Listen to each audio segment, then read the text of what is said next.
Hey guys, tonight we're not stepping into the mind of a philosopher, we're stepping onto a battlefield. But not the kind with choreographed duels, slow-motion horse charges, or conveniently clean armour.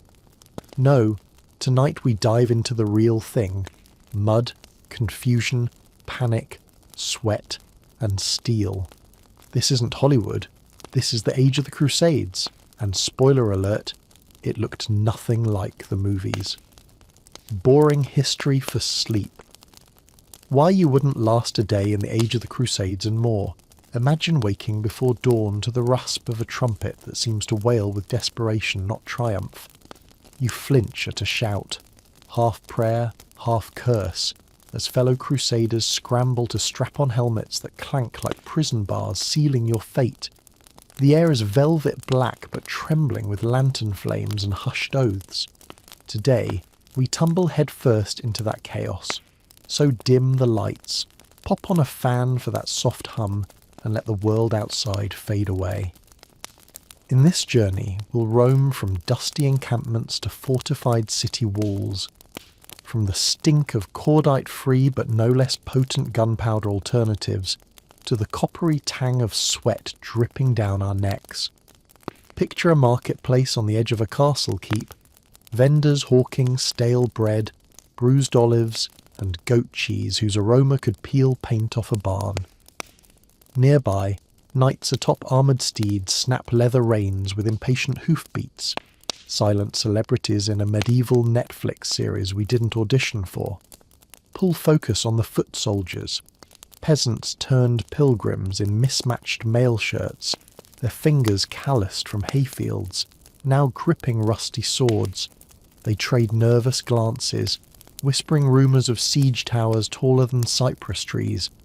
You can almost taste the fear in the air, a metallic bite like licking a copper penny. A caravan of grooms leads pack mules piled with crossbow bolts and salted pork. Food that tastes like cardboard but could keep you alive if you survived long enough to eat it. Sneak a peek behind the lines, where scribes in threadbare robes copy psalms by lantern light. The parchment cracks like dry leaves under your palm. Their ink-stained fingers quake, not from the cold, but from the knowledge that this document might be the last testament of a soldier who'll never see sunset again. You hear the rustle of quills, soft as a prayer, weaving words that priests will later turn into sermons about valour and duty. Out beyond the walls, the soundscape shifts. Trumpet calls blur with the low thrum of distant ox carts hauling battering rams, wooden jaws poised to snap through gates. In a clearing, you stumble upon a field hospital, an ironic name for a place reeking of rotting flesh and vinegar-soaked bandages. Moans rise and fall in a grim chorus. Medics in hooded cloaks move like ghosts, slicing arrowheads from ribs, stitching gashes with horsehair and pine resin. The taste of vinegar lingers, stinging nostrils as you pass. Venturing further, we meet the local townsfolk, farmers whose vineyards once fed pilgrims, now crouched behind smoky ruins, clutching gourds of foul water. Their village church stands shattered, bell tower leaning as if whispering a warning. They barter barley porridge for scraps of bronze jewellery plucked from fallen crusaders. Their children, once wide-eyed with wonder at glittering armour, now dart between shattered doorways, eyes reflecting torchlight and terror. And above this mosaic of life and dread, the castle's curtain wall looms, granite teeth serrating the skyline. Archers in chain shirts lean over crenellations, yanking back longbows that sing like wind across the sea. Each arrow flies with intent, sometimes straight into body, sometimes deflected by a shield bearing the fleur-de-lis. Shields clatter, bodies topple, screams blossom like cursed flowers in the dirt. Even at night the Crusader camp never sleeps. Lantern flames dance across mud ruts, and the air rattles with tales of yesterday's ambush. Soldiers who vanished into the olive groves never to return. You might hear laughter, but it's hollow, a mask to keep despair at bay. Someone hums a hymn. Someone else replies with a bawdy tune that smells of wine and regret. It's a lullaby for the damned. Before we dive back in, let me know where you're listening from. If this journey chills you in the best way, subscribe. Tomorrow, I have another story for you. The sun crests the horizon like a copper coin glinting in the mud, scattering pale gold across a sea of battered shields and rattling armour. At dawn's fragile light, the Crusader army stands arrayed in rows that stretch as far as your weary eyes can see. You shift your weight, the leather straps of your cuirass digging into your shoulders, and catch your breath, only to realise it's already time to draw your sword. Ahead, the enemy's banners flutter from the crenellations of the city wall, a riot of green and red that dances in the morning breeze. From this vantage, you can almost believe the wall is a mirage, a delicate gossamer curtain woven by the whims of fate. But as you approach, the wind carries the groans of the wounded and the metallic twang of a bowstring mid-release, reminders that fate here has teeth and it draws blood. A horn blares, its note jagged and raw, like metal scraping metal. The column in front of you jolts, and your heart pounds in rhythm with the trumpets. You step forward, squelching through puddles strewn with discarded spears and shattered shields. Each step is a calculation. Will this bog slow your charge, give time for crossbows to settle their bolts? You taste stale oats on your tongue, last night's rations cold and soggy, but you swallow anyway. Hunger is a distraction you can't afford, not this morning. Moments later you're in the vanguard. A knight beside you, his helm missing a crest and dented like an old pot, roars a war chant in French, words you barely understand but feel coursing in your veins. You lock eyes for a heartbeat, and for a second there's camaraderie. Two souls staring down terror together. Then he tips his head, and you both surge forward. Time fractures now. One moment, you're charging across a broken field. The next, your archers' shadows racing over you as they loosed a volley of bolts that hissed like angry wasps. You flinch. An arrow grazes your gauntlet, sending a spark of pain up your arm. You can smell your own fear, acrid and sharp, mixed with the iron tang of blood from a comrade who falls at your side. The enemy wall is closer, granite blocks blackened by centuries of mortar and moss, 14 feet tall and crowned with towers that leer like watchful gargoyles. Siege ladders, lashed from oak, lie across the moat's lip, wrung slick with algae and rain. Peasants, mostly conscripts too poor to own a horse, scramble up first. They cling like insects, trusting a knot of rope under their boots that could give way and send them plummeting into the murky water below. Behind them, you and the rest of the infantry press. You find one ladder and begin the ascent. Each rung squeals under your weight, and every breath feels like inhaling grit. On the wall above, a cluster of defenders rain down stones, arrows and taunts in Arabic that slice through the din. You catch sight of a tower bristling with arquebusiers, early gunmen with smoking matchlocks, and you know any misstep could be the last. A panning shot in a movie might linger for dramatic effect. Here, there's no room for artistry, only agony. Sweat slides between your plates of mail. Your hands slip, and reflexively you jerk, sending your elbow into a wooden pole. Pain blooms, a hot ember that threatens to burn you alive. But there's no time to curse. At the top of the ladder, a defender thrusts a spear, forcing you to pivot.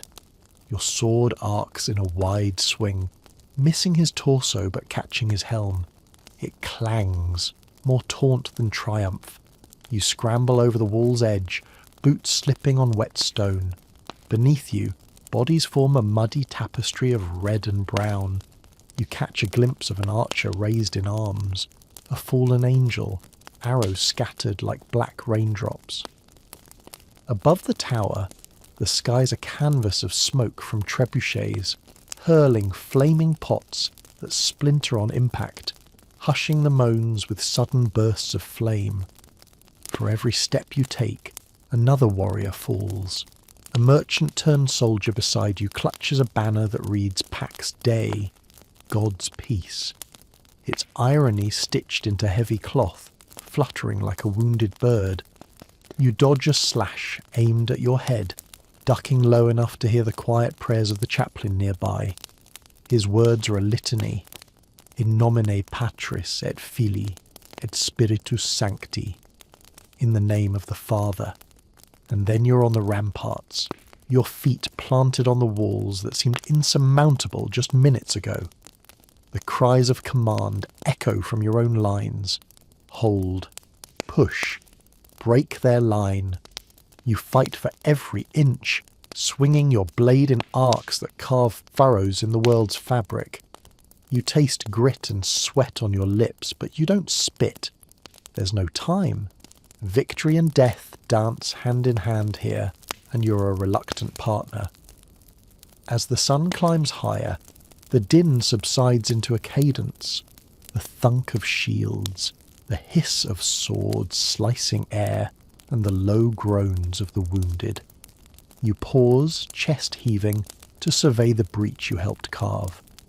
Through the gap, you see the enemy camp, tents tore.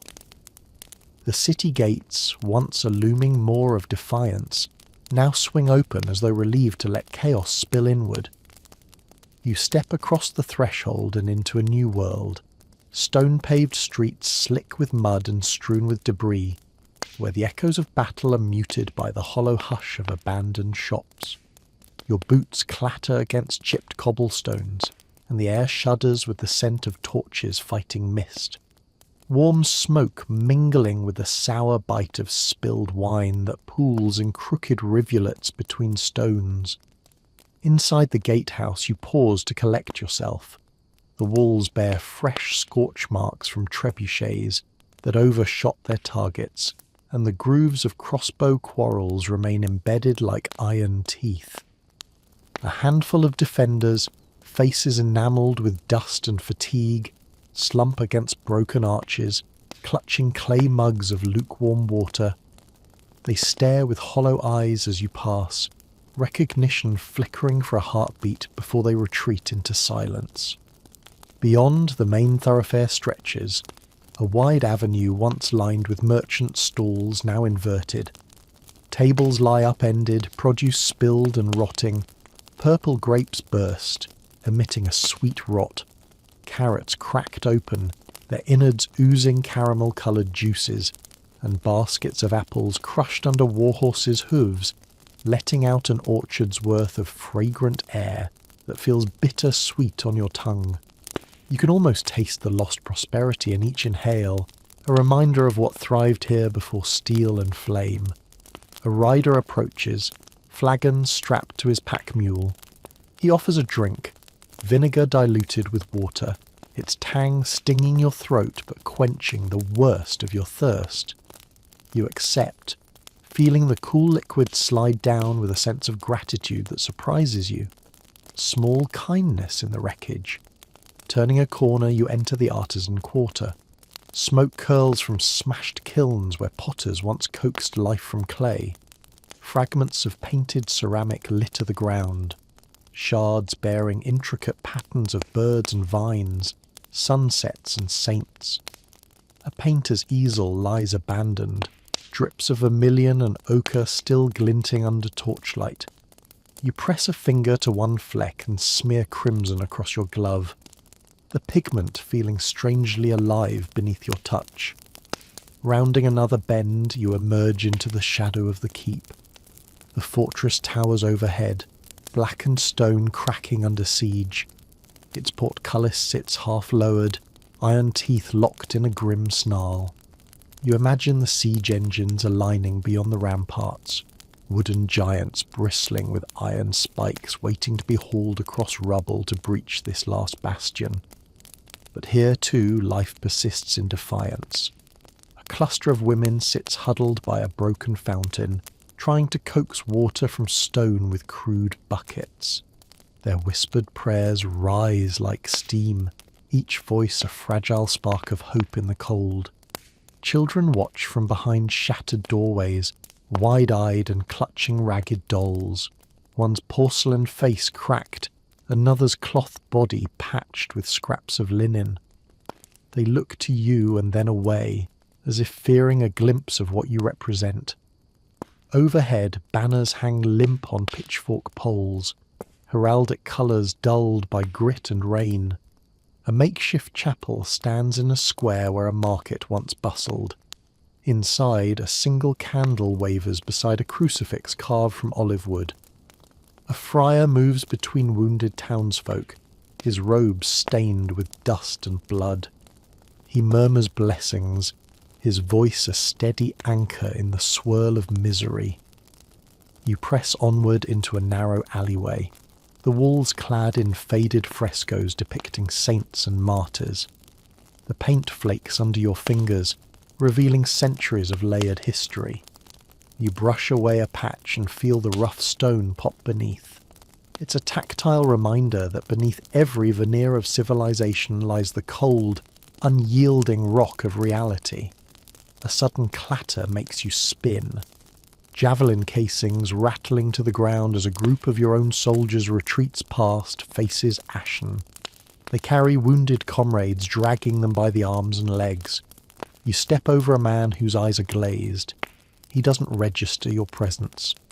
Nearby, a youth, barely old enough to grow a beard, leans against a wall, a crossbow shorn in half beside him. He looks at you and flicks a finger to his temple in mock salute. You offer a nod, but your heart catches in your throat. Pushing on, you arrive at the central plaza. The fountain here still glimmers with water, but it's tinged red. Survivors scoop handfuls to wash their wounds. Some lift the water to their lips. You stare at your reflection, mingled with the red swirl, and wonder if it's yours or someone else's blood you see. The sun crests the horizon like a copper coin glinting in the mud, scattering pale gold across a sea of battered shields and rattling armour. At dawn's fragile light, the Crusader army stands arrayed in rows that stretch as far as your weary eyes can see. You shift your weight, the leather straps of your cuirass digging into your shoulders, and catch your breath, only to realise it's already time to draw your sword. Ahead, the enemy's banners flutter from the crenellations of the city wall, a riot of green and red that dances in the morning breeze. From this vantage you can almost believe the wall is a mirage, a delicate gossamer curtain woven by the whims of fate. But as you approach, the wind carries the groans of the wounded and the metallic twang of a bowstring mid-release, reminders that fate here has teeth and it draws blood. A horn blares, its note jagged and raw, like metal scraping metal.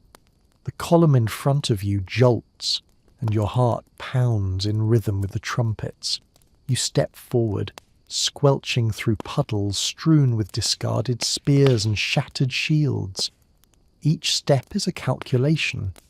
Will this bog slow your charge, give time for crossbows to settle their bolts? You taste stale oats on your tongue, last night's rations cold and soggy, but you swallow anyway. Hunger is a distraction you can't afford, not this morning. Moments later you're in the vanguard. A knight beside you, his helm missing a crest and dented like an old pot, roars a war chant in French, words you barely understand but feel coursing in your veins. You lock eyes for a heartbeat, and for a second there's camaraderie, two souls staring down terror together.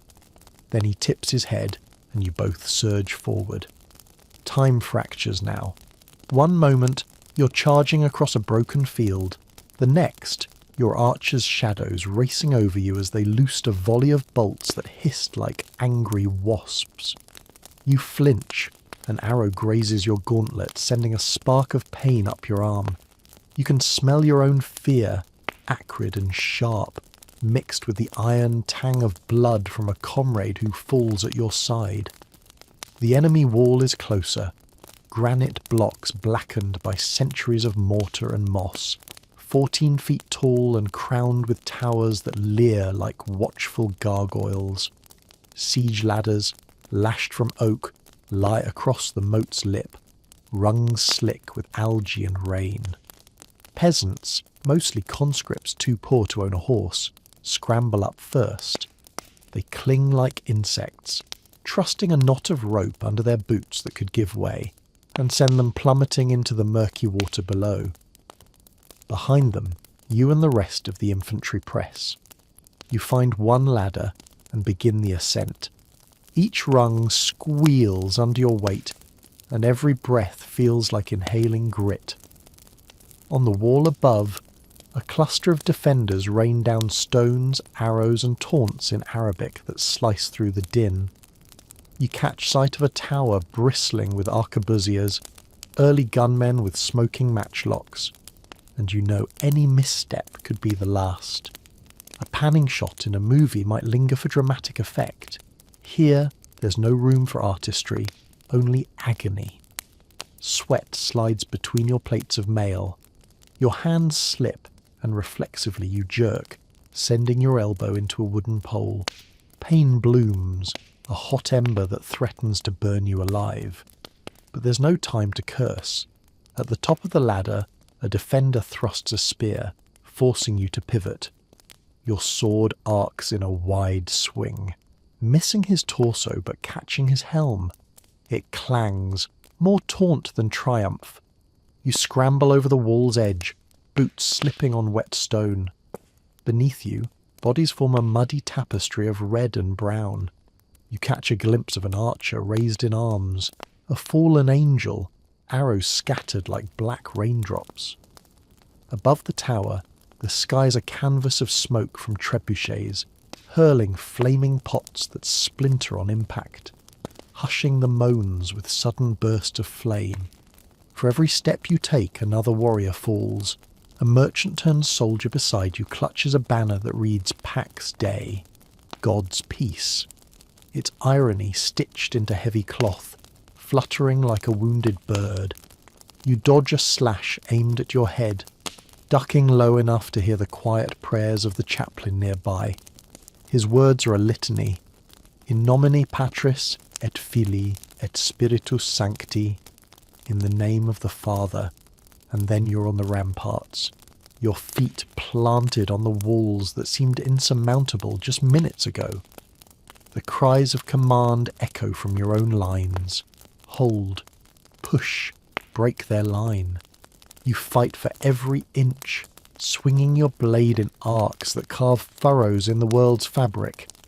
You taste grit and sweat on your lips, but you don't spit. There's no time. Victory and death dance hand in hand here, and you're a reluctant partner. The cobblestones give way to a steep, jagged path that snakes upwards toward the bishop's palace, its spires piercing the grey sky like accusation. Every step is a negotiation with gravity. Your boots scrabble for purchase against moss-slick stones, and your calf muscles burn from the climb. The air thins, carrying the distant clang of hammer against metal, where smiths desperately fashion fresh arrows and mend battered armour. You emerge onto a narrow terrace, hemmed in by broken ramparts.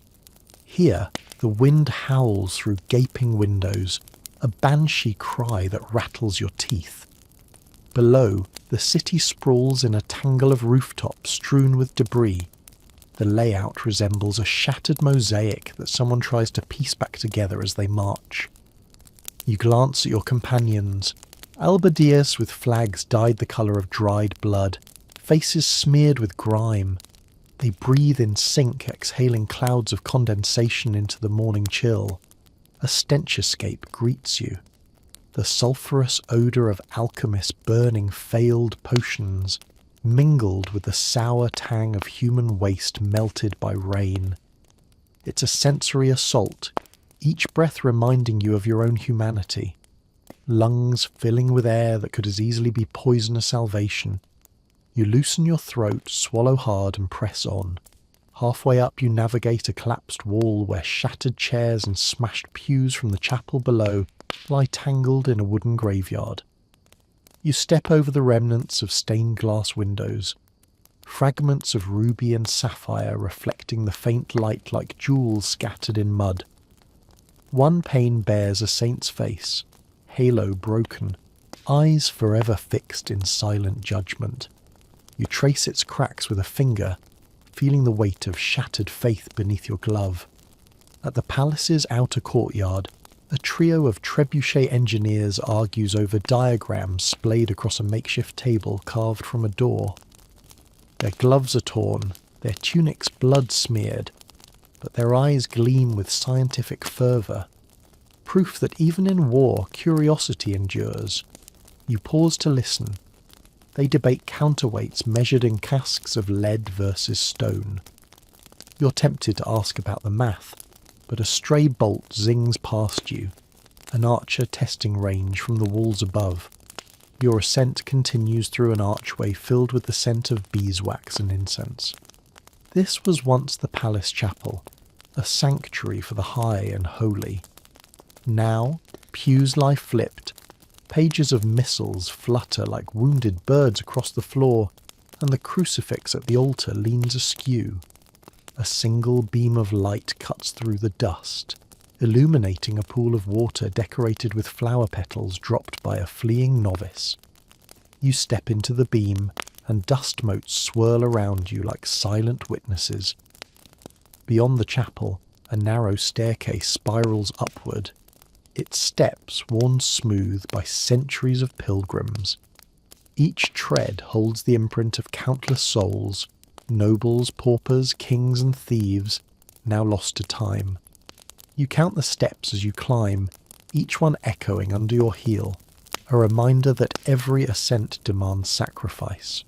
Your fingers graze the handrail, carved with reliefs of angels and demons locked in eternal struggle. The stairwell widens into a balconied gallery overlooking the courtyard. Arrow slits line the walls. Through one you spot a squadron of enemy reinforcements forming ranks in the plaza below. Your heart hammers. If they break through, they'll flank your allies on the wall. You grip your sword's hilt, feeling the weight of the blade familiar in your hand, and you eye the slit like a predator sizing up prey. A shout echoes from above. To the great hall! Secure the relics! It's the commander's voice, crisp and unwavering. The relics, holy artifacts whose names carry promises of divine favour, are rumoured to be locked in a chamber beyond the great hall. You steel your nerves, knowing that symbols of faith often outweigh people when stakes are measured in eternity. You mount the final flight of stairs and enter the great hall. Sunlight streams through high windows, illuminating dust-speckled beams that arch overhead like ribs of some massive beast. The floor is a checkerboard of black and white marble veins, cracked of course, but still grand enough to inspire awe. Tall tapestries hang on either side. One depicts Christ's entry into Jerusalem, the other his crucifixion. Both are faded, their threads frayed, but the stories remain painfully vivid. In the centre of the hall, a polished wooden chest rests on a raised dais. Two monks stand vigil, their faces pale beneath cowls, hands clasped as though in eternal prayer. The chest's iron bands gleam dully, and you can almost feel the hum of sanctity resonating from within. Sweat beading at your temples, you approach, aware that any misstep here could shatter more than a lid. It could shatter the morale of your entire force. You step into a narrow antechamber, its walls lined with alcoves that once held sacred relics, but now serve as makeshift armories. Rusted halberds lean against broken columns, their blades jagged like fallen teeth. A cold draught snakes through cracks in the stone, carrying the distant echo of chanting priests and the sharper clang of swords being sharpened. The air here tastes of sweat and incense. two scents that should never mingle but do so with haunting familiarity. Ahead, the corridor branches into two paths. One descends toward the catacombs, where whispered rumours speak of hidden tunnels under the palace. The other climbs toward the upper sanctum, where the bishop's private chapel awaits. You hesitate, knowing both routes hold peril. The catacombs promise stealth, but risk being swallowed by darkness. The chapel offers a chance to galvanise allies with sacred symbols, but leaves you exposed on high ground.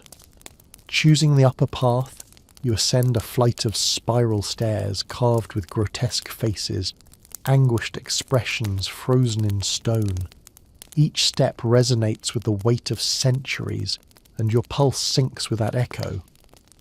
Halfway up, a faint glow appears through a narrow slit. Candlelight flickering behind a wooden door. You press close, hearing the rustle of robes inside and whispered prayers in Latin. You push the door ajar and slip into the bishop's chapel, a small sanctuary that contrasts sharply with the grandeur of the great hall. Here, walls are painted with murals of martyrs ascending to heaven, their faces serene despite the violence they endured. In the centre stands a marble baptismal font, its basin cracked but still holding pooled water that reflects the wavering candlelight. A lone figure kneels before the altar, a novice, her head bowed, hands pressed together. She remains unaware of your presence until you clear your throat. Eyes wide, she rises, clutching a small reliquary. Its contents, a fragment of the true cross, glint with an otherworldly light. You feel a thrill stir in your chest, a blend of awe and responsibility. This story took us a long time to gather. If you're finding it worth the cold, subscribe. And now, back to the hearth. The words resonate in the silence, and even the novice seems caught between worlds. You tuck the reliquary safely within your jerkin, its weight a promise and a burden. Outside, the distant crash of a siege tower breaching the outer courtyard reminds you that time is fleeting. Exiting the chapel, you step onto a narrow balcony overlooking the city's eastern quarter. Below, defenders rally behind makeshift barricades assembled from overturned carts and planks. Torches ripple across rooftops as crossbowmen reposition to counter a fresh push from enemy reinforcements. The sight is a choreographed frenzy, an impromptu ballet of life, fear and defiance. You scan the horizon and spot a detachment of knights forming ranks beyond the moat's edge, their lances raised like horns of war. Between them and the barricades lies an orchard of olive trees, branches sweeping low to shield approaching infantry. You consider targeting their flank with a volley from the chapel's stained glass windows, but the narrow ledge offers little cover. Instead, you slip down another set of stairs to a hidden gallery, a narrow passage that wraps around the chapel's perimeter. Here, you mingle with your comrades, exchanging nods and grip checks. One veteran whispers, "We hold here, or we fall." No retreat. His words steel your resolve. At the gallery's end, a small wooden hatch leads to the rooftop. You push through and emerge under a sky bruised by smoke. The ridge of the roof gives you a vantage point. The entire battlefield unfolds beneath you, a patchwork of flickering fires and advancing shadows. You draw your bow, nock an arrow, and take aim at a standard bearer atop a siege tower. Heart pounding, you steady your breath, realizing that in moments like this, life and death balance on a single draw. Below, the clash intensifies. Shields splinter, armour dents, and cries of agony rise with a clang of falling beams. You release. The arrow whistles, striking true, and the banner flutters before sinking. A ripple of despair spreads among the attackers. You don't allow yourself to savour the moment. Instead, you slide along the roof tiles, moving toward the eastern turret where a cache of firepots lies waiting. The clang of steel still reverberates in your ears as you surge through the breached gate, torchlight flickering against the blood-stained stones. Behind you, your comrades press the enemy back, shoving against shields and planting pikes at the necks of fleeing defenders.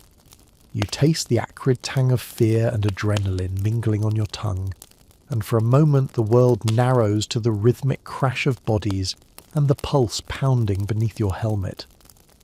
A fallen standard lies at your feet, the crest of a minor baron torn and trampled.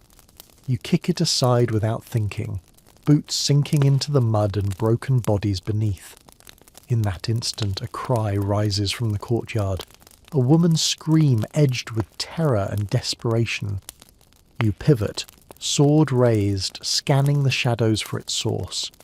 There, near the shattered fountain, a group of townspeople cowers behind a battered wagon, eyes wide as lanterns in the gloom.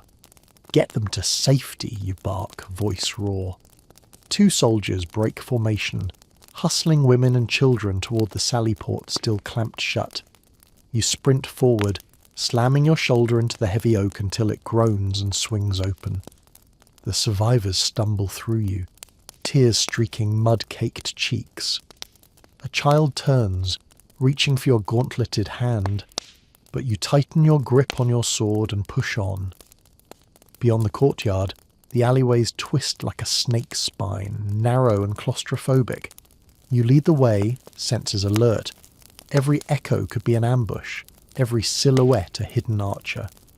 The smell here is worse. Rotten grain, upturned latrines, the sickly sweet stench of fear. A stray bolt thuds into the wall beside your head, splintering stone. You skid to a halt, raise your shield and shout, "Archers! North flank!" Your warning sparks action. Crossbow teams pivot, firing bolts that scorch the air on their way to enemy marks. As the alley opens into a small plaza, you glimpse the cathedral's spire above the rooftops. Its stained glass shattered, iron cross bent like a broken finger. Around its base, defenders have rallied, forming a last stand. You recognise the chaplain who blessed you hours ago, now gripping a pike with knuckles white. He nods grimly when you catch his eye. Hold the line, you urge, and you mean it. Here, every man, woman and child you can protect strengthens this fractured city's heart. Steel meets steel in the plaza. You carve a path through shield walls, every strike sparking light against the gloom. The chaplain's pike drives a footman back. A baker-turned-soldier swings a cleaver looted from a ruined stall. Their courage humbles you, each blade arc a testament to desperation forged into resolve.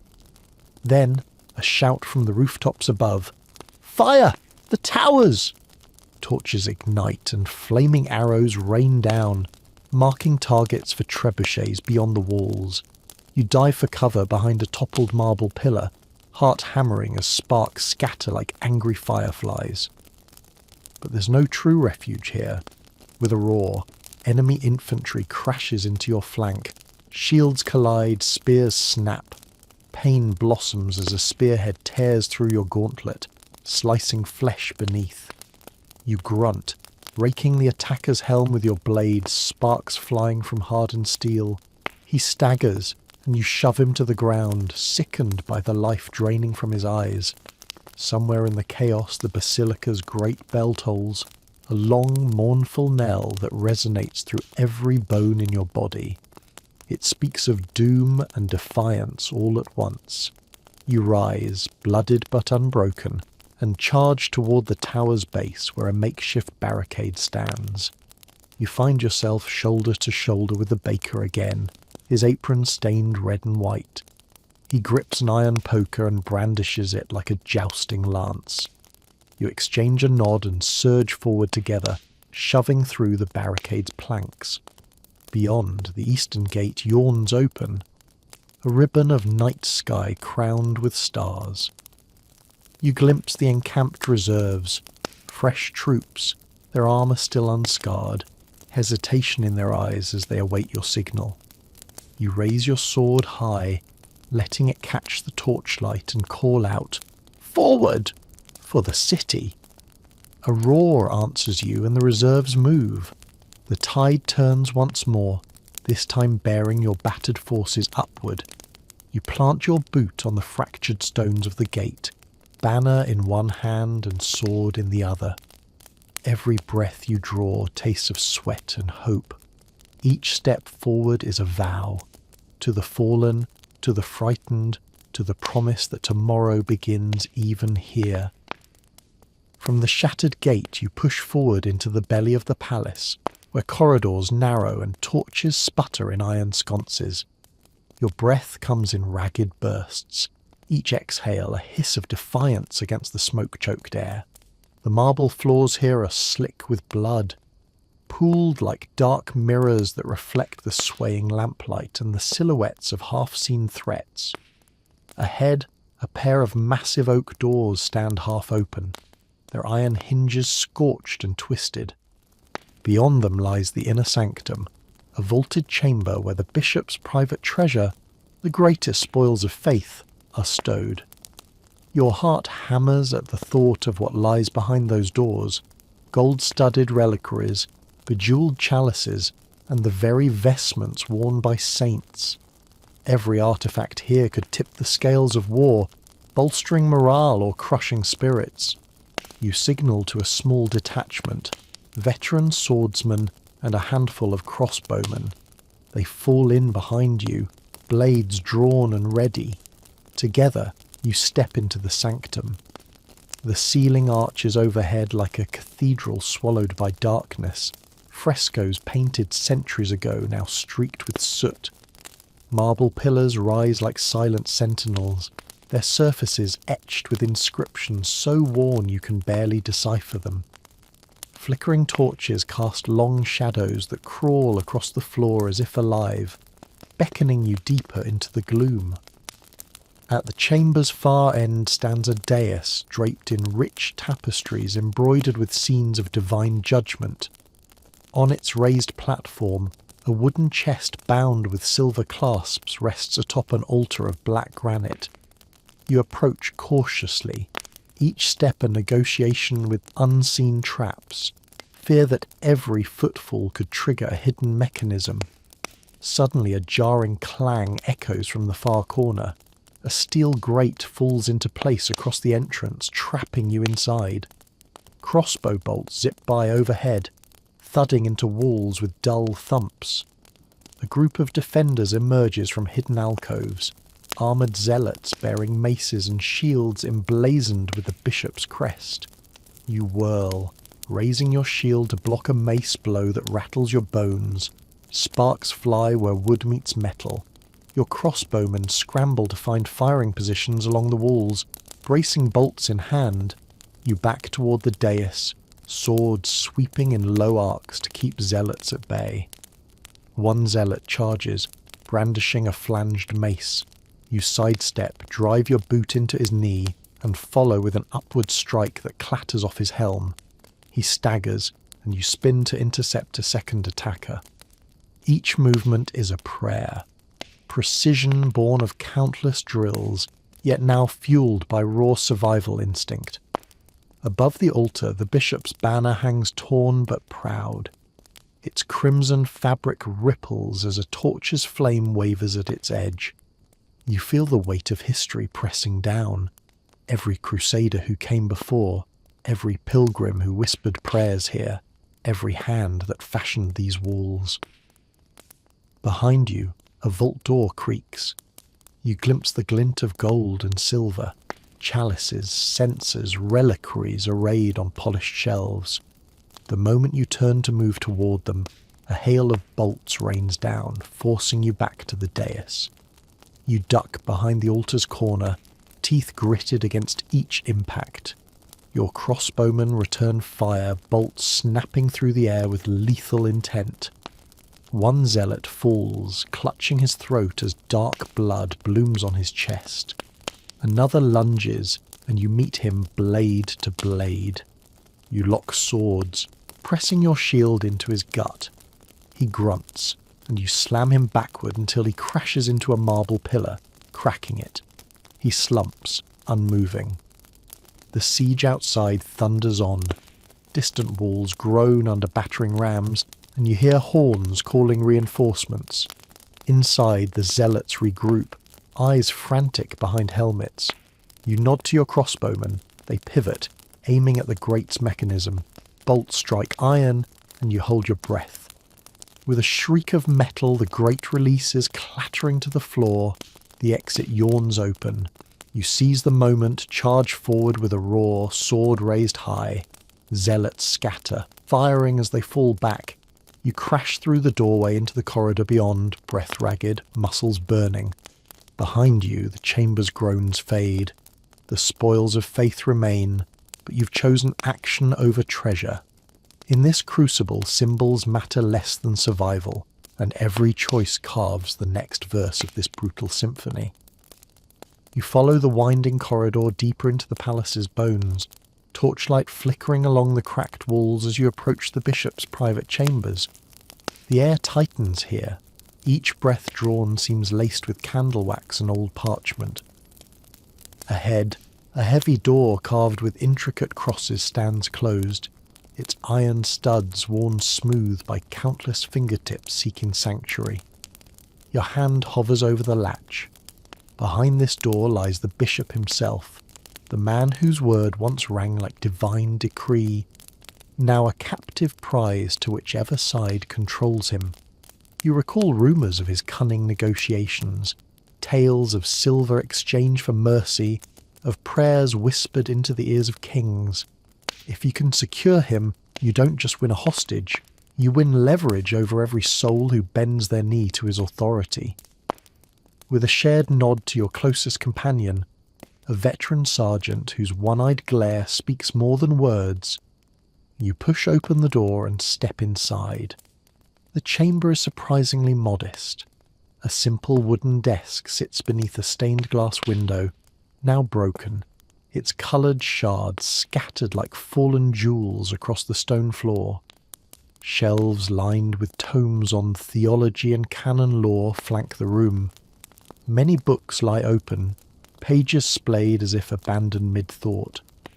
A small crucifix hangs above a narrow cot in one corner, and opposite it, a man in bishop's robes kneels, wrists bound by leather straps. He looks up as you enter, eyes sharp, voice calm despite the situation. "Welcome," he croaks, his accent a polished echo of Latin and Provençal. "Come to pray with me." You grip your sword hilt but keep your blade lowered. "Bishop Gerard," you say, using the name you've heard whispered behind closed doors. "Your hourglass is almost emptied. Pray quickly." He inclines his head slightly, as if offering you a blessing. "Time is but a measure, my child. It passes whether we will it or not." You step forward, boots crunching on glass. "You will speak for our cause, or you will not leave this palace." A ghost of a smile flickers across his lips. "Ah, but whose cause? The cross has many branches, each thirsty for blood." Your sergeant shifts behind you, crossbow ready, and you sense the bishop's gaze flicker toward him. You tighten your grip and press. "We fight for Jerusalem, for Christendom's defence. That is their mandate." He chuckles, a dry sound echoing off the walls. "Defence? A brokered peace can be more potent than a blade. Tell me, would your men last another fortnight without coin for wages? Without prayer for their souls?" His words hang in the torchlight, heavy as stone. You glance at your sergeant, then back at the bishop. "We have faith," you finally reply. "Faith can waver," he says softly. "Hunger does not.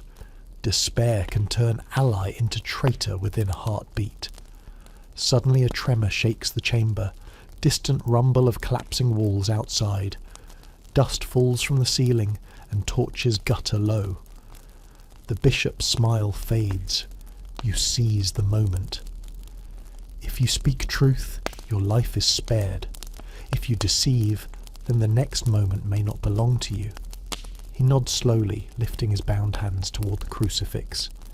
Then let truth be my witness. Feed your men. Tend to their wounds. Negotiate not just with steel, but with mercy. Outside, voices shout. Your men advancing, securing the palace's last defences. You step back, signalling victory, while the bishop's words echo in your mind like a psalm you can't unhear. You bind his wrists with new straps, stronger but more humane, and gesture for your sergeant to stand down. You will come with us, you tell the bishop. Your fate lies with our commanders. He rises, robe whispering against stone, and falls into step between you and your sergeant. As you lead him down the corridor, the palace seems quieter, its dread corridors now haunted by possibility. Behind you, the city breathes anew. Torches blaze against the midday sun, flags change hands atop ramparts, and the bell tower rings, this time in victory. But the bishop's parting words linger in every echo. Mercy wields power that no sword can match. You tread on, wondering which edge is sharper, steel or clemency. Steel still drips with sweat and dust on your blade as the smoke-laced dawn settles into a bruised gold. You stand at the shattered threshold of the palace's east wing, watching comrades rally around wounded and weary alike. Drums of victory beat faintly in the distance, an uneven lullaby punctuated by the groans of the injured and the soft prayers whispered over bandaged limbs. The courtyard, once a cradle of chaos, now morphs into a makeshift triage, littered with wooden stretchers and overturned shields serving as impromptu beds. Your boots echo across the cracked flagstones as you stride toward the grand hall. The reliquaries wait a constant thrum against your chest. Each step reminds you of the cost exacted. Faces blurred by sweat and sorrow, names you'll never learn, tears you can't erase. The keep's banners, now raised in triumph, flutter against a sky that's traded smoke for pale sunlight. Yet beneath that light lies the shadow of what's to come. Negotiations, punishments, pacts. Words as potent as any sword thrust. Inside the hall, commanders and clerics have gathered beneath the vaulted ceiling. Flickering torches cast bone-white light on stone arches carved with saints and warriors alike. A long oaken table dominates the centre, its surface scarred by years of councils and feasts. On one end sits your own commander, shoulders squared, eyes weary but resolute. Opposite him, the bishop's new escort stands guard, their arms folded, glances sharp as arrowheads. You step forward, depositing the reliquary at the table centre. The case clicks shut, its iron bands glinting in torchlight. Silence swells, thick as armour polish, before the bishop's voice cuts through. You have returned what was never yours to take. The fragment of his cross belongs to all Christendom, not just the sword wielders. A murmur ripples through the room. Your commander inclines his head. We struck at darkness to protect the faithful. That relic inspires soldiers to fight and peasants to hope. The bishop's gaze drifts across the assembled men and women. Knights in dented helms, clerics in soot-streaked robes, mercenaries whose green tunics carry the stench of blood. Hope and fear walk a fine line, he warns gently. Wield a cross as you would a blade, precisely with care and never without understanding. Your commander turns to you. Your valour in securing the chapel saved hundreds of lives. What say you? You kneel, sword planted before you, dirt and blood mingling at your knee. My liege, mercy guided my hand as much as steel. Let our next steps be measured by compassion as well as conquest. Behind you, a squire offers water in a wooden bowl. You take a sip, tasting faint pine resin from the chapel's incense. It cleanses your mouth and stirs your memory of sacred halls. You rise, meeting the bishop's eyes. Your counsel is the compass we need. Guide us in reconciliation between soldiers and citizens, conquerors and the conquered." He nods, rising to stand beside your commander. "Then let us speak of terms. Let mercy temper victory." Outside the hall a clamour rises, soldiers cheering as news spreads of the palace's fall.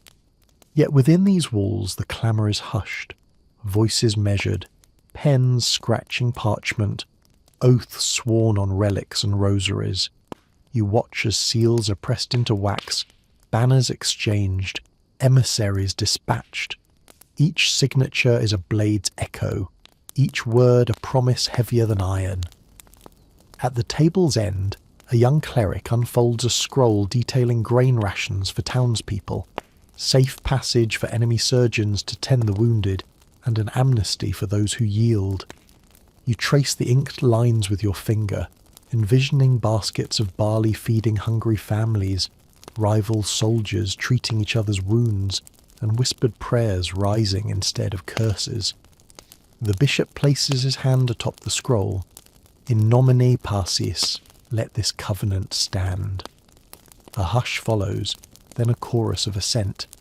You exchange glances with weary gourds of laughter and relief, eyes glinting with the fragile bloom of hope. Beyond the hall the city's bells ring not for conquest but for communion, a summons to rebuild, to remember that battles end when swords are sheathed and all that remains is the work ahead. Outside, you step onto a balcony overlooking the battered rooftops. The morning wind ruffles your hair, carrying the scent of smoke, fresh rain, and new beginnings. Below, townsfolk emerge, blinking into light, children chasing lambs through mud, and craftsmen unbar the doors of ruined shops. You close your eyes, raising your face to the breeze. The true test begins now, to turn ash into life, ruin into restoration, and silence the echoes of steel with the quiet hum of community. With the reliquary safe and the bishop at your side, you step back into the world you helped forge, a world where mercy holds sway, and every dawn brings a new story to tell. Dawn breaks slow and golden across the battered city, painting smoke-wreathed towers with brush strokes of warmth that feel almost mocking after the frigid fire of last night's siege. You stand atop the shattered gatehouse roof, boots scuffed, armour stained, eyes fixed on the horizon where the first shafts of light promise a fragile peace. The air carries the tang of charred wood and the sour scent of overturned granaries, mingling with the faint perfume of olive blossoms stirred by morning breezes. Below, your comrades move like shadows sprung from sleep, wincing, stretching, exchanging tired nods that speak of trials survived. They limp through the gate, forming ragged lines 2 by 2, carrying stretchers and water skins. Some laugh, a brittle sound but laughter nonetheless, while the crackle of fires turning cooking spits to life echoes in courtyard kitchens. The city teeters between ruin and revival, and you feel it in your bones. You descend the narrow stair into the gatehouse interior, crossing patterns of dust and blood that glint on flagstones like tarnished medals. A young squire meets you, carrying the reliquary's case wrapped in a linen cloth. He hands it over without a word. Relief washes through you when its weight shifts into your hands, heavy, sacred, a beacon of unity you fought to reclaim. Stepping into the outer bailey, you find artisans erecting wooden scaffolds, carpenters hammering planks into boardwalks over mud ruts. A group of local peasants hauls rubble into wheelbarrows, their faces set with determination. Children scurry along walls, chasing goats and chasing hope. A tanner drenches hides in barrels, the pungent acid bite of his trade a reminder civilization endures through honest work. Your commander approaches, cloak clasped with your order's insignia, helmet tucked under his arm. His gaze sweeps the scene, the gate's iron jaws now clamped open, the the drawbridge lowered but unmanned. He nods to you. "Secure the perimeter," he says, voice gravel soft, "and order these men to gather survivors. The wounds of war can't heal if we abandon the living to the night." You spread out among the ranks, calling to tired souls, band the wounded, search the catacombs, no one left behind. Even in victory, the burden of compassion weighs heavy. You find a row of stone benches along the wall near a collapsed archway. There, medics in blood-stained tunics tend to sliced arms and smashed ribs. Vinegar and vinegar-soaked cloths, a crude elixir, but it's life in every drop. Around midday, a procession forms. Wounded is carried on stretchers, followed by freed captives, families torn by war yet bound together by relief. They step through the gate into your care, crossing the threshold between terror and safety. You catch a mother's eye. Tears and gratitude shine in her gaze. Only for a moment, but that moment anchors you. This is why you fought. In the courtyard beyond, a makeshift pulpit appears, a wooden crate draped in cloth. The bishop steps up onto it, robes fresh but dust-licked at the hem. He raises his hands and the hush falls over every gathering. His voice carries, not as a call to arms, but a promise of peace. Rebuild not in the name of conquest, but in the name of unity. Let these stones, scarred though they are, bear witness to mercy and mutual strength. A cheer follows, cautious but true.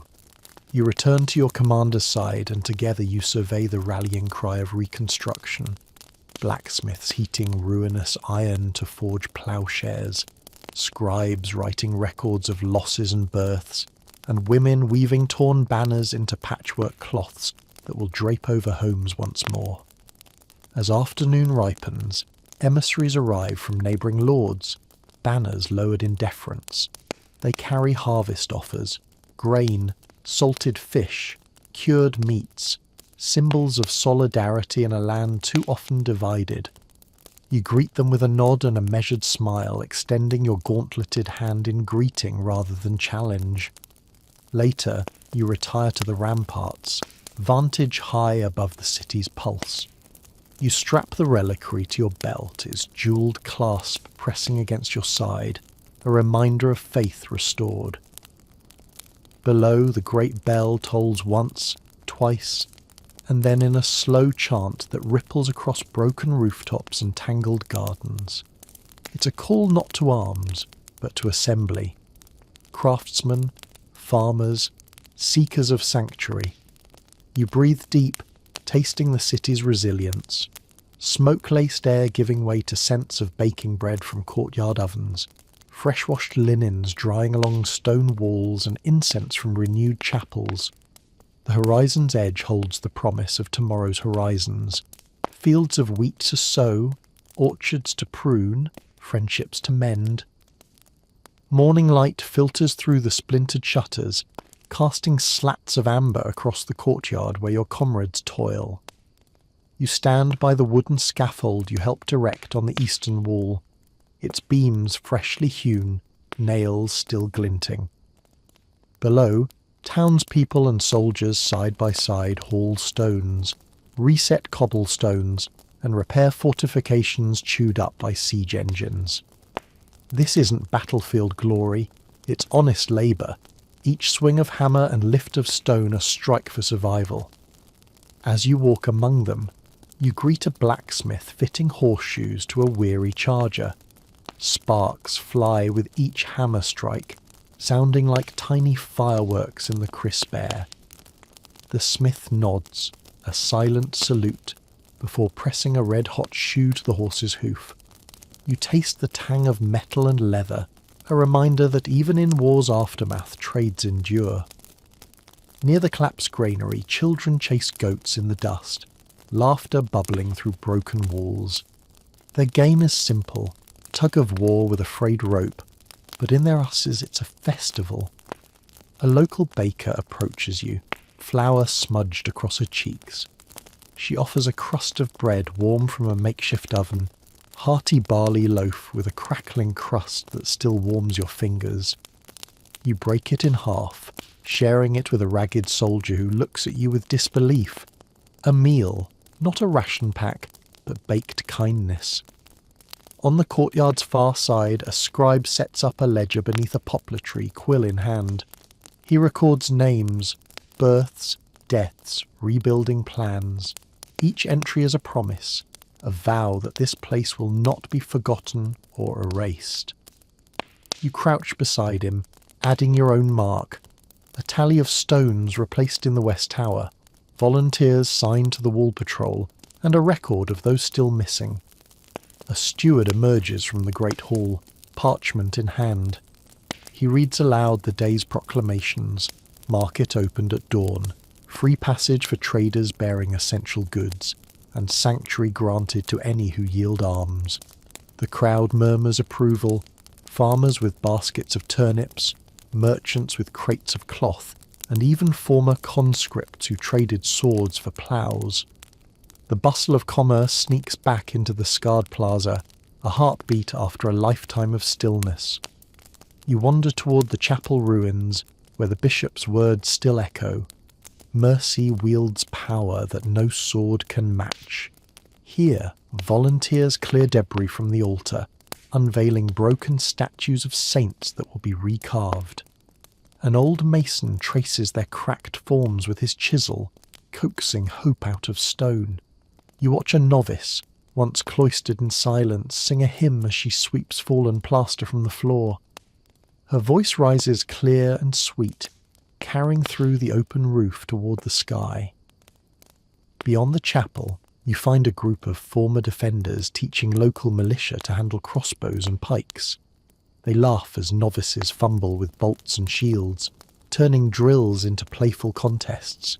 Each laugh is a stitch in the city's torn tapestry, binding soldier and civil alike. At midday, you sit beneath a spreading oak with your commander and the bishop. They discuss long-term plans, fortify walls against future threats, establish a council of townspeople and knights, and fund a hospital for the wounded, both body and soul. You taste honey-sweetened wine as the bishop proposes sending aid caravans to neighbouring villages, showing that this city can protect, not just conquer. As afternoon wanes, you walk the newly repaired ramparts. The city below hums, smoke spirals from cooking fires, millers crank flour from grain, and bellows call apprentices to the forge. Each sight, sound, and scent reminds you that renewal is an art forged by myriad hands. You pause at the parapet, fingers tracing the fresh mortar between stones. The horizon glows rose and gold, promising another day of work and of life. In the distance, lanterns flicker in homes reborn from ruin. Children's laughter drifts upward, a chorus that outshouts the ghosts of war. The next morning dawns crisp and clear as you descend from the ramparts into the city's reborn arteries. Streets where once the clash of steel dominated now hum with commerce's tentative heartbeat. You navigate past stalls draped in colourful fabric, merchants laying out bolts of dyed wool, pots of olive oil glimmering like captured sunlight. The scents shift, away from smoke and sweat, towards spiced nuts, roasting chickpeas, and the earthy perfume of freshly turned grain. You pause at a wagon painted with faded heraldry, a travelling apothecary's cart laden with jars of dried herbs and powders. A woman in a soot-streaked robe offers you a pinch of crushed lavender. She smiles, revealing a row of uneven teeth, and bows slightly. For rest, brave soldier. You accept, tucking a sachet into your pouch. Turning a corner, you cross the city's gate where travellers from distant lands file in. Arab caravans bearing silks embroidered with geometric blossoms. Venetian cloth merchants balancing bolts of fine linen, and spice traders from Alexandria, their camels tall and sure on uneven cobbles. You greet them each with a nod, mindful that these thread-like connections, trade routes spanning kingdoms, are the warp and weft binding your city to the wider world. At a newly built market square, you find a makeshift pavilion draped in blue and white banners. Here, envoys from the coastal ports negotiate grain imports, olive harvest exchanges and fishing rights. You overhear talk of safe harbours and tariff exemptions, of treaties to ensure that merchant ships won't be harried by corsairs. Each handshake, each folded parchment, is a stitch in the tapestry of peace. Outside the walls, the countryside beckons. You ride at the head of a small escort, knights in light leather jerkins, archers slung with spare bows, and a few townsfolk eager to reclaim their lost fields. The road slopes through olive groves heavy with ripening fruit. The air carries cicada song and the rustle of wind through silver-green leaves. You breathe deep. This is life renewed. A peasant woman waves from her threshing barn, flail in hand. You dismount, offering your greetings. She stops, wiping sweat from her brow, and returns your nod with pride. The grain this year will feed more than bellies. It will seed hope. You help her lift a sack of threshed wheat onto your saddlebag, feeling the weight of sustenance in your palm. Further along, you pass a vineyard where barrels of wine ferment under straw mats. The vintner invites you to taste. Dark, ruby liquid that slides warm and spicy down your throat. His grin is wide. May it lift your spirits as you guarded our homes. You clink horns, tasting the land's resilience. At midday, your party reaches a crossroads where a solitary monk tends a rough hospice for travellers. A lean stone hut with a thatched roof and an herb garden clinging to an adjacent wall. He lifts his hood to greet you, eyes mild behind a beard trimmed by necessity. He offers bread baked in a wood-fired oven and stews seasoned with thyme and rosemary. You sit on a keg of wine, sharing the meal with your companions, soldiers and civilians alike, bound by shared purpose. The monk speaks of pilgrim paths leading eastward to Jerusalem's gates, of humble shrines where the faithful kneel, and of tales carried back by travellers whose voices trembled with devotion. He inscribes a small map on parchment, waypoints of wells, hostels and relic caves hidden in remote hills. The legend reads, "Here, mercy was shown, there, courage found." You tuck the map into your breastplate, a compass not just for direction, but for remembering why this journey began. Returning to the city as dusk paints the hills violet, you find the gates open in welcome, torch-bearers lining the walls in salute. The streets throng with returning harvesters, traders bearing goods for bartering, families reuniting after weeks apart, street musicians, lutes, tambourines, simple flutes, fill the air with melodies that drift up to the walls, an anthem of everyday life. You cross the main square, where the market has closed and lanterns flicker along the arcades. In the centre fountain, repaired now, the water gleams under lantern light, and townsfolk toss coins in for good fortune. You drop in a penny, watching the ripples spread, mirroring how one small act can echo outward in steady rings of change. Ascending once more to the ramparts, you stand sentinel over this tapestry of renewal. The reliquary strapped to your side pulses as though alive, a heartbeat matching the city's own. Far below, laughter ripples. Beyond, fires in hearths cradle families. Ahead, the horizon gleams with promise. The festival begins as the sun spills pink and gold across the palace's shattered facade. A day of celebration born from sobs and steel. You step into the central square, now transformed from battleground to plaza of renewal. Colourful pennants stretch between pillars, towels of cloth stitched from torn banners giving the air a fluttering warmth. Lutes and tambourines keep a gentle rhythm as performers in bright doublets juggle bowls of fruit and dance between stilt walkers whose painted masks peer down like benevolent gods. Stalls ring the square, each a testament to the city's resilience. A potter shapes clay into humble mugs decorated with motifs of olive branches. A seamstress stitches new banners from salvaged silk. A carpenter carves toys for children, wooden horses with wheels, dolls dressed in patched robes.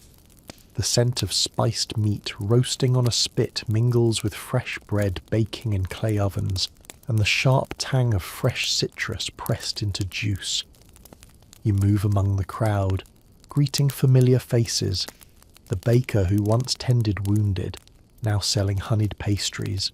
The blacksmith offering ornamental nails shaped into crosses.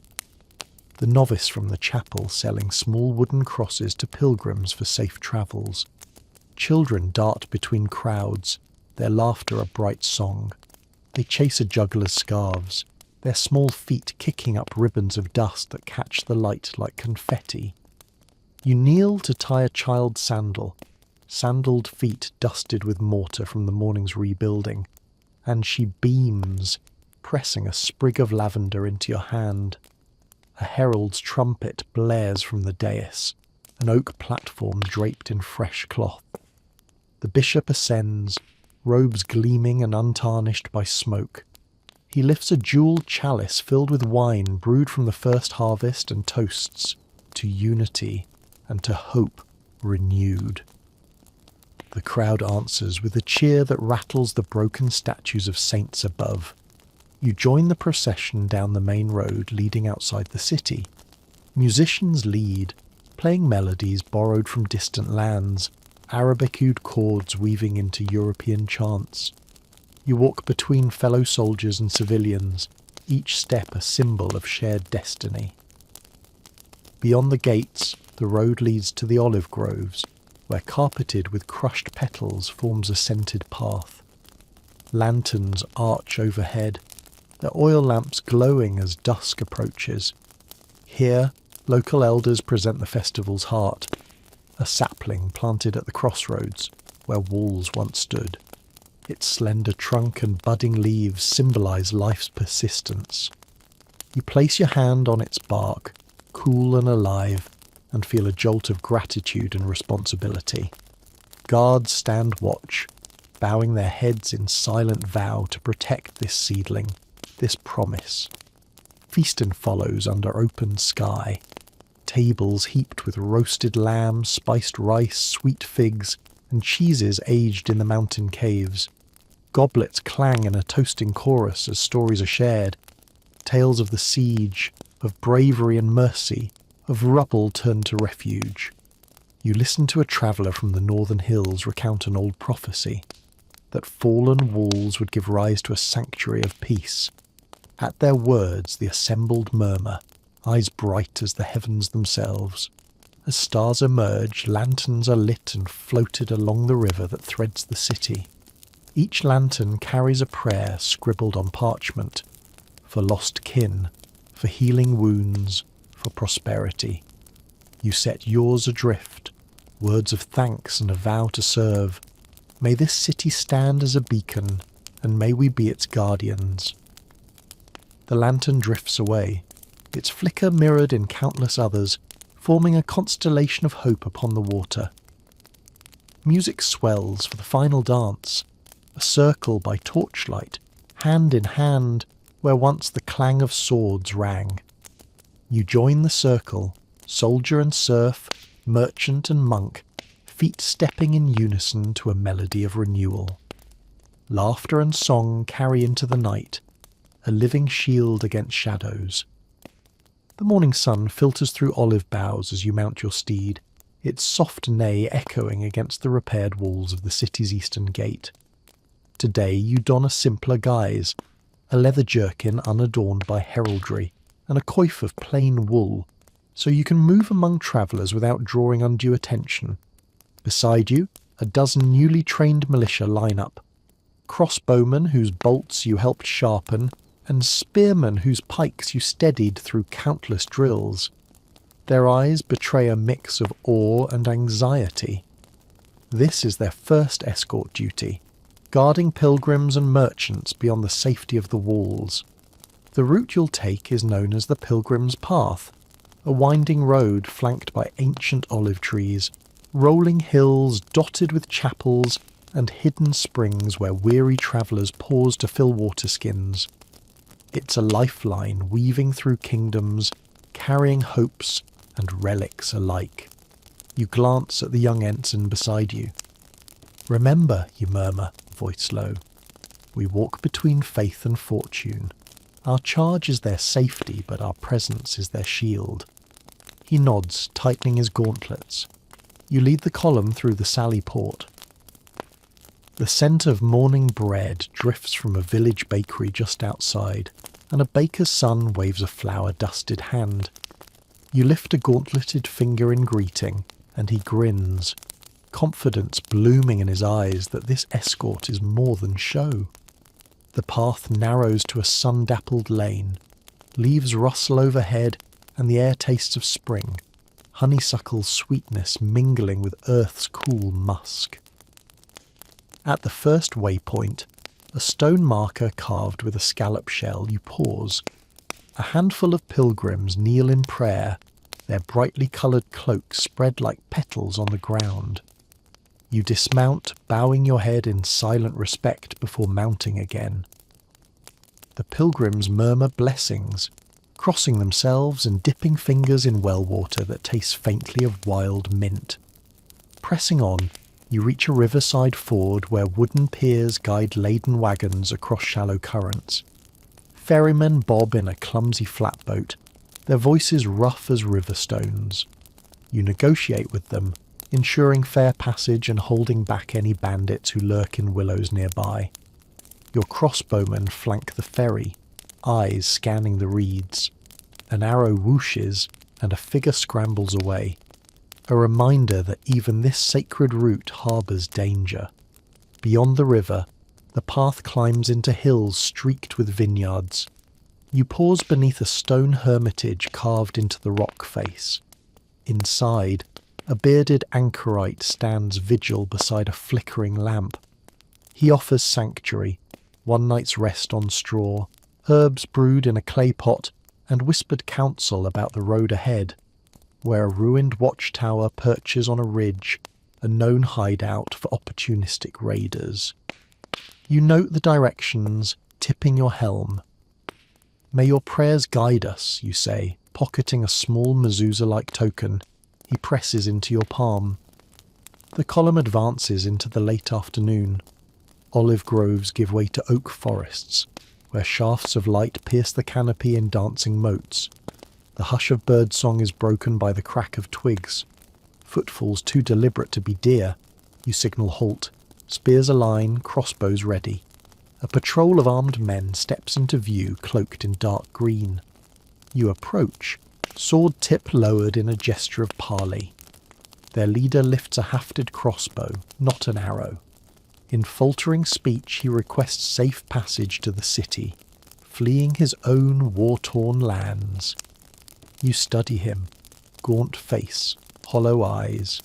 You exchange a nod with your ensign and lower your shield. "Walk with us," you command. "Safety in numbers." Relief flickers across the stranger's features as he joins your column, raising questions of mercy in the minds of your men. As dusk approaches, you crest a ridge and spy the lights of a walled town ahead, its towers renewed since the last season's army marched through. Lanterns dot its perimeter like fireflies, and the smell of roasting game drifts on the breeze. You lead the pilgrims and newfound refugees toward the gate. Guards recognize your order's banner now and open with bowed heads. Cheers rise from inside, traders welcoming goods, families awaiting returning kin, clergy preparing vespers of thanksgiving. Within the courtyard, the bishop's emissaries await you by a hastily built chapel. They receive the token from the hermit, displaying it as proof of your pass. The pilgrims cross themselves, kneel, and offer prayers of gratitude. Your men exhale in unison, their first mission complete without bloodshed. You ride to the chapel's steps, offering a brief address. "Today, we walked between halos and hazards. Let this road remain sacred and safe, a beacon for hearts seeking solace. The pilgrims cheer softly, voices united in faith and relief. The sun arcs high, casting crisp shadows across the courtyard where engineers gather. Myriad minds moulded by necessity, their tools singing a symphony of reinvention. You stride past piles of iron gears and coils of rope, the scent of hot metal mingling with fresh pine shavings. Today's mission: fortify defences and innovate to ensure this city never kneels again. At the centre, a master mason points to towering scaffolds erected along the breached wall. He outlines plans in chalk, buttresses of seasoned oak locked into new stonework, angled to deflect trebuchet shots. You crouch beside him, tracing the chalk lines with your fingertip. Each angle is calculated, each joint essential. We build not just walls, but guardians of our future, he tells you, voice gravel soft. You nod, feeling the weight of every block. Nearby, blacksmiths hammer salvaged iron into arrowheads shaped like stylized crosses. They call them faith tips. Sparks arc skyward as the red-hot metal gives way to form. You pick up one still warm, its edges sharp enough to pierce armour, yet symbolic enough to strike fear in enemy hearts. You tuck a cluster into your belt, a testament to blacksmith artistry born from desperation. Crossbowmen test new ballistae designed to launch heavier bolts further than ever before. You help steady the massive wooden frame as operators crank the winch. The bolt launches with a thunderous crack, splintering a target 60 paces away. The ground vibrates and applause rises, a celebration of human ingenuity. At the workshop tents, engineers weld together rope and pulley systems for retractable barriers. You watch as a trial barrier snaps into place above a gate, its weight held by multiple pulleys, fail-safes woven into every rope.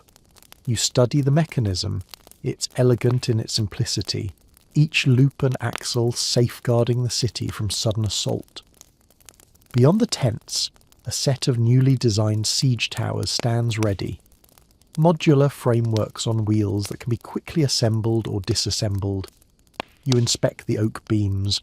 Latticework braces ensure stability, and leather-covered rungs muffle footfalls. Inside, compartments house portable shields for archers to fire from safety. Every detail whispers adaptability. Amidst the clangor, a young scribe approaches, scroll in hand. He reads from the Codex of Innovations, scheduled maintenance, supply stockpiles, rotation schedules for engineers and soldiers. You sign your name beneath, swearing to uphold these standards. This moment binds you to a commitment beyond swords, the enduring craft of peace through preparation. As afternoon wanes, you ascend a newly repaired tower. From its height, the city unfolds, a patchwork of repairs and fresh builds, granaries reinforced with timber, wells cleaned and capped, rooftops replaced with interlocking tiles.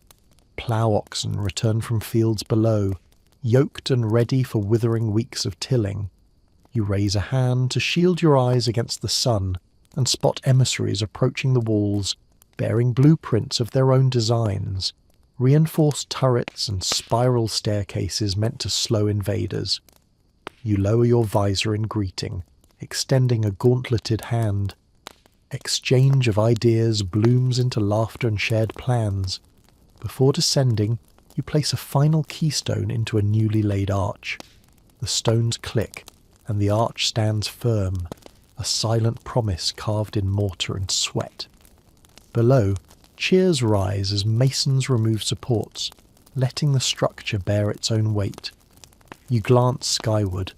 Above these repaired walls, banners now fly uninterrupted, catching every breeze. As dusk settles, engineers stoke forge fires for night work, and lamplighters move along the ramparts, igniting oil lanterns that halo the skyline. You sheathe your sword and lift a flask of wine brought from the first harvest's vines. Touching the horizon's glow, you murmur, to creation forged in the crucible of battle, and to the guardians who stand watch. The chamber fills with murmurs as envoys and dignitaries take their seats around the long council table, its oak surface scarred by treaties old and new. You stand near the head, flanked by your commander and the bishop, both draped in contrasting symbols of war and faith. At the far end, representatives from neighbouring realms, Turkish emirs in silk kaftans, French barons in fur-trimmed cloaks, Venetian merchants bearing jewelled cases, incline toward one another in cautious accord. Flickering torches cast tall shadows on tapestries depicting scenes of conquest and covenant. You listen as the Grand Vizier's translator utters words precise and honeyed, proposing mutual aid agreements, grain shipments to quell famine, craftsman exchanges to rebuild shuttered villages, diplomatic envoys to foster understanding over ignorance. Your commander nods, but the bishop raises a slender finger.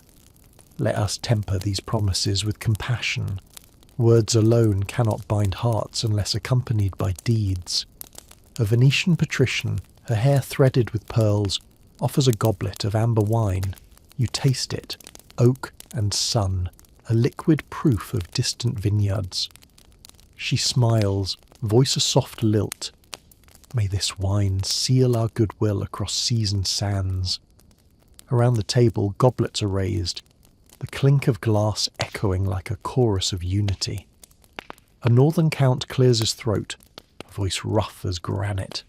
He demands fortified borders and exclusive mining rights in the hills to the east. Murmurs of dissent rise among clerks. You catch the bishop's eye, his gaze calm yet firm. He speaks. Prosperity thrives on shared bounty.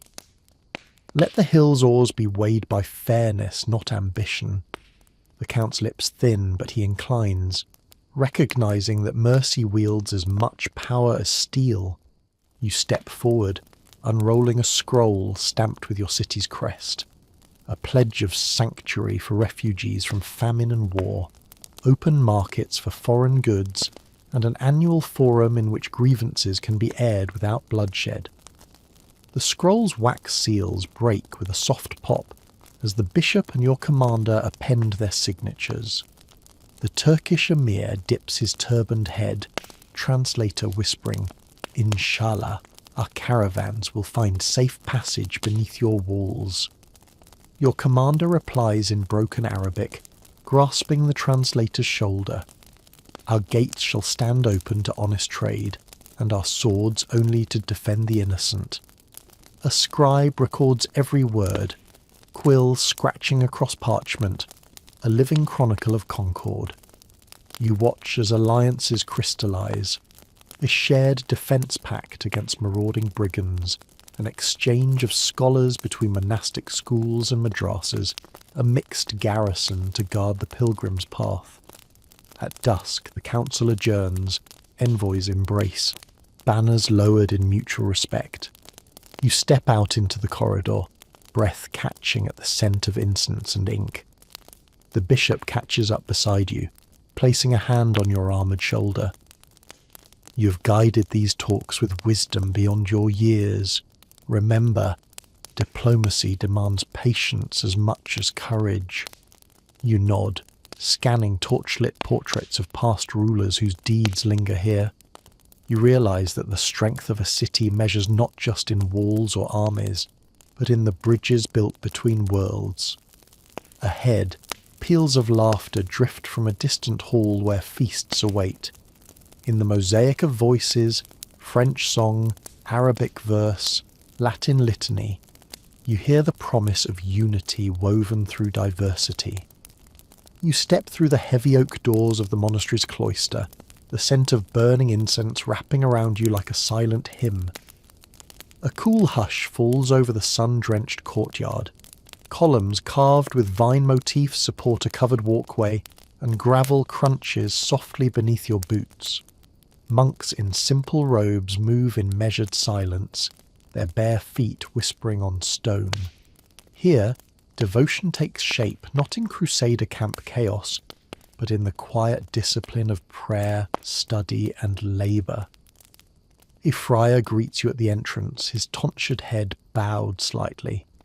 He leads you to the scriptorium, a vaulted chamber lit by tall lancet windows that spill golden light across rows of wooden desks. Manuscripts rest on slanted stands. Quills lie idle beside ink pots whose surfaces ripple with reflected light. The walls are lined with shelves heaving under vellum scrolls and leather-bound tomes. The friar gestures to a monk seated before a partially complete manuscript. An illuminated Bible page, its margins festooned with curled tendrils and tiny creatures, rabbits nibbling wheat stalks, a fox in mid-pounce. The monk's steady hand dips quill into ultramarine pigment made from lapis lazuli, worth its weight in gold, and adds a flourish to a letter P that will catch pilgrims' eyes for centuries. You lean close. The parchment crackles under your fingertips. Each stroke is deliberate, no rush here as in battle. The friar explains that monasteries preserve knowledge, histories of kingdoms, treatises on medicine, translations of Greek philosophers. Without these walls, he says softly, the wisdom of ages fades. You nod, imagining what survives when swords are sheathed and dust settles. Beyond the scriptorium you enter the cloister garden, an enclosed square where herbs and flowers grow in neat beds. Thyme, lavender and rosemary nod in the breeze, their fragrances mingling with the earthy scent of freshly turned soil. A novice tends rows of fennel and sage, gathering leaves for the infirmary's poultices. You watch as she crushes basil between her fingers, releasing a sweet, spicy aroma. A bell tolls. The monks rise in unison, hands folded across robes, and proceed down the walkway into the church. You follow, boots echoing on stone, to discover a nave bathed in prisms of coloured light from stained glass windows depicting saints and martyrs. The chant rises, a low resonant tenor that swells into polyphonic harmony. You feel the sound vibrate in your chest, a reminder that faith isn't only wielded by sword but sung in harmony. After Vespers, the abbot invites you to the refectory, a long hall where wooden tables stretch beneath high beams. Candlelight shimmers against rows of pewter plates. Monks eat in silence, listening to a reader who recites from a moralizing text. You sit among them, breaking bread and sipping thin soup flavoured with onions and parsley. Each mouthful tastes of humility and shared purpose.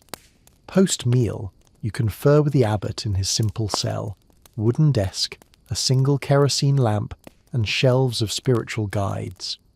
He speaks of educating local children, teaching them not only letters but ethics, compassion, as vital as courage. You exchange ideas, sending soldiers to learn logic and medicine, monks to accompany armies as chaplains, and scribes to chronicle both war and peace. As dusk settles, you walk the cloister again. Lanterns glow in niches, casting soft pools of light on ancient reliefs.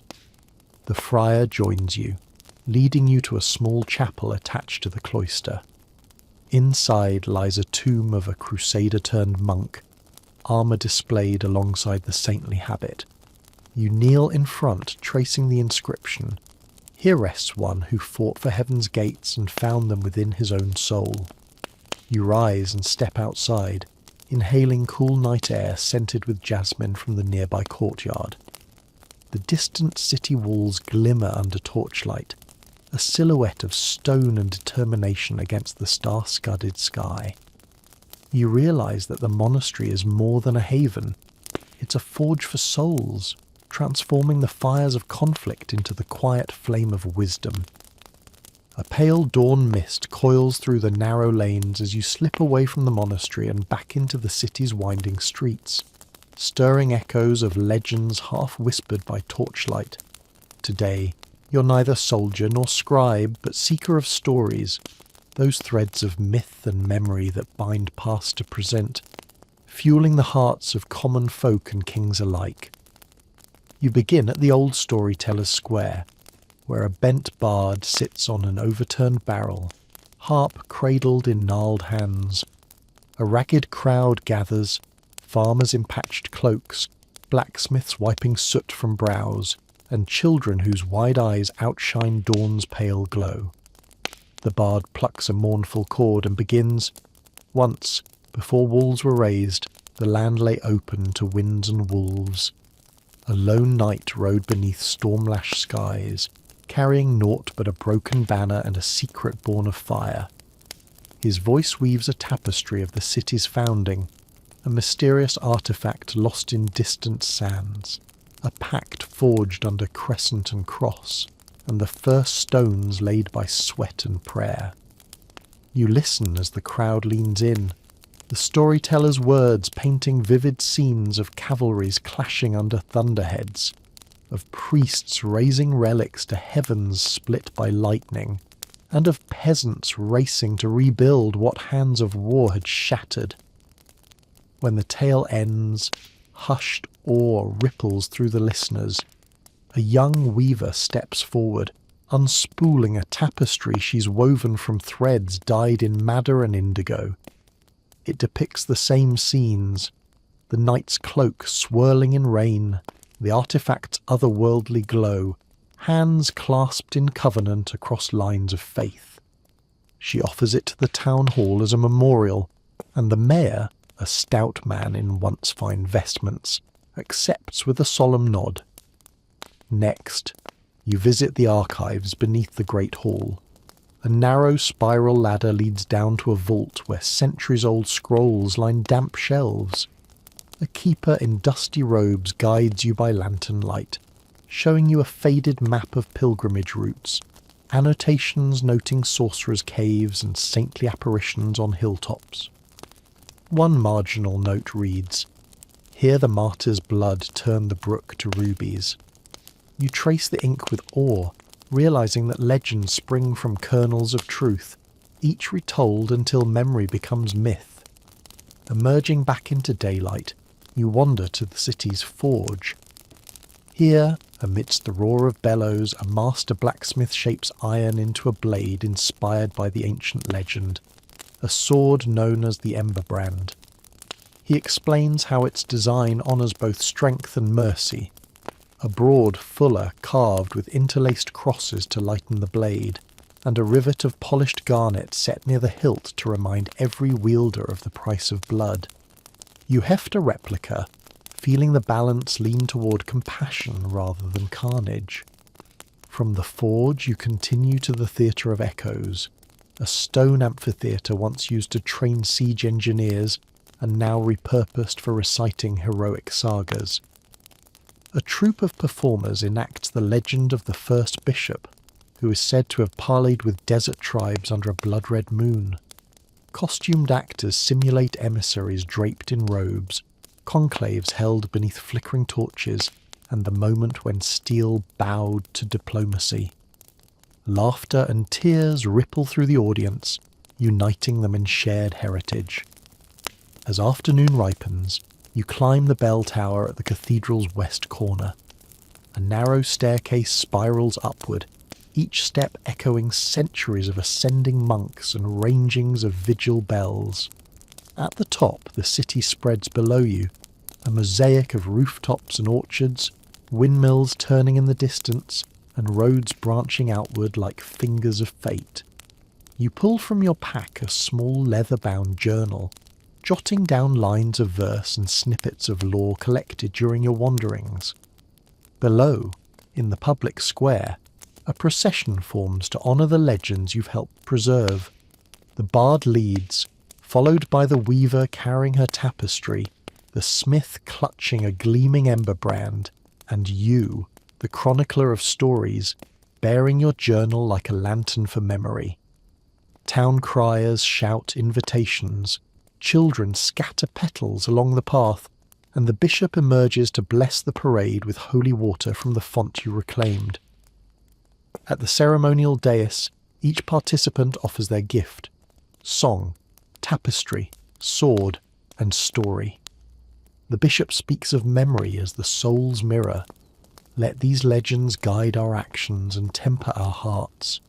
For walls and armies may falter, but stories endure across generations. Night drapes the city in ink-black velvet, pierced only by torchlight dancing along scarred walls. You slip through the empty streets, footsteps muffled against the fresh mortar of repaired cobblestones. The revelry of the festival still hums distant in the plaza, but here in the alleys, whispers weave between shadows, tales of conspiracies thicker than siege towers. Ahead, a flicker of movement, a hooded figure slipping a sealed parchment beneath a loose stone at a temple side entrance. You pause, heart quickening. The seal bears the sigil of a minor baron, one whose lands border the eastern hills rumoured to harbour brigands. His alliance during the siege was lukewarm at best. Still, his emissaries feigned zeal while undermining rations. You crouch and retrieve the scroll, breaking the seal with a quiet click. The handwriting is elegant but unfamiliar. Within, instructions to spread word that the Reconsolidation Treaty demands higher tithes, an edict that, if enforced, will cripple villagers and sow resentment. A single parchment could light rebellion as fiercely as any torch. Before you can react, a soft voice murmurs from the temple's archway. You shouldn't meddle where secrets sleep. The hooded figure steps forward, dagger glinting beneath their cloak. You draw your sword reflexively, steel whispering free. It seems I've discovered treachery, you reply evenly, holding the scroll aloft. Tell me your cause. The figure lowers the hood, revealing a woman's face, lined not by age, but by burdens carried.